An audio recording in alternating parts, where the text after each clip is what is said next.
that we will not have this kind of thing. It's been happening, you know, that this one came to the fore. Maybe not just because of the car, because the cars are bulletproof, because in this country, if you know the number of political officers that are using armored vehicles, it will be alarming. True. Yes, if you know I'm not sure they were all purchased at 120. No, that's right. What is the problem now? What is the problem now? Is the amount, the cost. Amount, yes. The cost, that's the problem. Yes. But in terms of armored vehicle, go to the airport, they fly them. These are flown in, they don't even put them in the they fly them, special clearance and this thing. So if you know the number of political officers using armored vehicles in this car, we will be stunned. But it is the cost that people, I think, are really complaining about. But like I said, let this investigation come so we know who is culpable, who should be held for what. And then we can say point blank, this is this, this is this, and we can demand that sanctions will be placed on such people. Okay. So, but I think, yes, that's for now, that's the way I'm looking at it. Okay, Mr. Nakoko. Yes.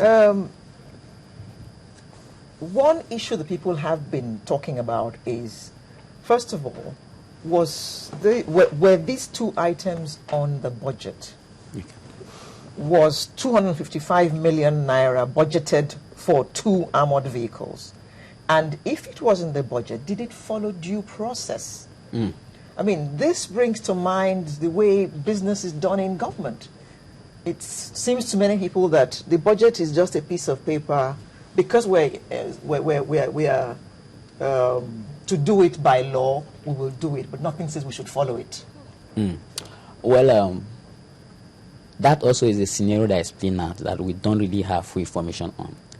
Because when you watch the House probe, the House committee that has been set up to probe this issue and the testimonies that have been given, I don't see anything concrete there. And again, I'm worried because the House, as it is, and even the Senate, whatever probes they've been doing since 1999 to date, I think they're with a pinch of salt. I do that, and I think many Nigerians share this belief also, because you discover that it appears what they seem to suggest to us is that, okay, this probe we are carrying out is because maybe we are not carried along. Probably we are not also given kickbacks. And so because we are not giving kickbacks, we should do this thing.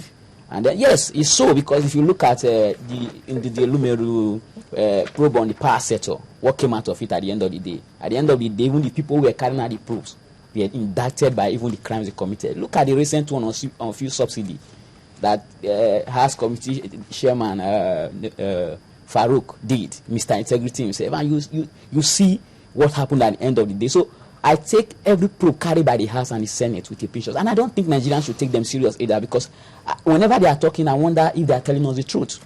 So until what I want the Ministry of Aviation to do, the NCCA, now let's even not go NCAA. through, yes, the NCAA, let's not go to it. The Nigerian Civil Aviation, let us give us all of the documents. Let them put the whole documents on this issue in the public domain, because they are claiming that it was budgeted for. That is their claim. And they are also saying that because it is leased financing and not direct financing, that there can really be no issue on it. And my own understanding, lease financing actually places ownership of the assets during the terms of the lease with the financiers. That's right. So if First Bank, for instance, that is part of, because we need to put all the players in this issue on stand. First Bank should come in. Coast Guard also should come in. First Bank, as the financier of the project, is in actuality owner of these vehicles in the course of this lease. And in a lease financing, the lessee, that is the person who is requesting for the lease, is paying renter. Yep. And at the end, you can decide to say, I want a buyout, and it's called an option payout, and they will set a price. So these are issues that they should put in the public domain for Nigeria. And I think Nigerians also must learn to do research for themselves, because one of the problems I have in this whole issue is what I call a mob action. If you ever see a mob taking an action, people rioting or people leashing somebody, and that is what they call a mob action. It is called the soul of a mob. The spirit that guides those people that do such things is called the soul of a mob. When you ask the participants of the mob action after the incident, after the act must have taken place, why did you participate in it? They can't tell you the reason. They say it's because I saw my friend participate, or because I saw people moving, that is why I took action. So the people in that mob action that would have, created that this thing, or be the lead actors, are maybe just 1, 2, 3, or 4, or 5. And that is the problem. Nigerians must learn to seek solution for them, because there's an almost universal quest for half-baked solution. You understand? And we must change all of that in this country. And apart from budget, we also talk about the cost, because the real issue, like we have been saying here, is the cost. And one of the things I did in this research, along with some of my colleagues in my organization, is that when this whole issue came out, because we understand that the vehicles are still with the NCAA, the vehicles are still with them, they are the ones that bought them, and according to them, the minister can use it, and other foreign are you sure the vehicles are with NCAA? Yeah, that is the understanding we have. Okay. That's the understanding we have. But what I'm saying is that I look at the cost, and I went to the BMW website. When you go to BMW website, you cannot get the direct price for the cost of a BMW. You have to make a request. So I check for people and individuals or organizations, companies who do that kind of service. And there is one in the US called Diplomatic. Their website is www.diplomatarmored.com. And what they offer there, the cost for the latest BMW armored vehicles with specifications, there is one for $620,000. There is another for $670,000. That is excluding. Mr. Nakoko, our own is fully loaded. Please, let that matter. Bruce, yes. Now, he has dealt with the probe by the National Assembly. There's also the committee, which has been set up by the president, a 3-man committee.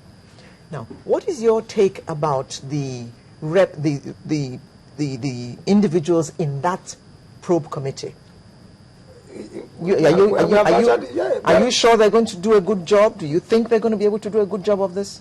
We are singing from the same music sheet, because it's a despicable act in the first place to get committed in situations of this kind of recklessness. I mean, the National Assembly, for instance, I understand the House of Rep were angry about this, that, and all the rest of them. Who are they? They are a bunch of overpaid people who are idle there, and they are blowing hot air. They are angry about what? As far as I'm concerned, Stella Odua, all the actions, all the rumors are all allegations. The committees are unnecessary. Why gather some kind of committee because an individual is involved? You set up a committee. My take is the fact that Nigerians should be able to think. The Swedish coach was telling the boys, he was making the sign. What's he saying? Thanks to the commentator who said he was telling his boys to be focused, to think, while they were playing with the Nigerian English. Nigerians don't think. We just go out, wham, and all the rest of them. Buying those cars, if we take our explanation for the fact of our insecurity, it's an indictment on the government. The country is not secure. And if public officers are in armored vehicles all over the place, what happens to us? We are all in Keke Marwa. Why don't they use Keke Marwa as official cars? You see, that's why Nigerians must be able to think and ask questions. We put them there in 2015 and they come singing and dancing, asking us for votes. When they vote for them, they build an armored wall around them, says you can't reach them. Now they are asking us to be shouting and all the rest of them. Let us for once face the fundamental issue of corruption. Is the cancer that is biting us. Fantastic that Stella Odua is the focus now. By the time we open that cupboard and sanitize it, you'll be amazed at the level of roaches and rodents and all forms of reptiles that will emanate from this cupboard. What's secretive about all these things? We know Obama's salary. Why is the National Assembly refusing bluntly to tell us how much they earn? In a country that can't pay 18,000 naira per month. If you spend it at 1,000 naira a day, that's in 18 days. What happens to the balance? And then they tell us that because of so, I'm not quarreling with that. We pay the bills, fine. But at the end of the day, they should be able to properly give us the account. Transparency is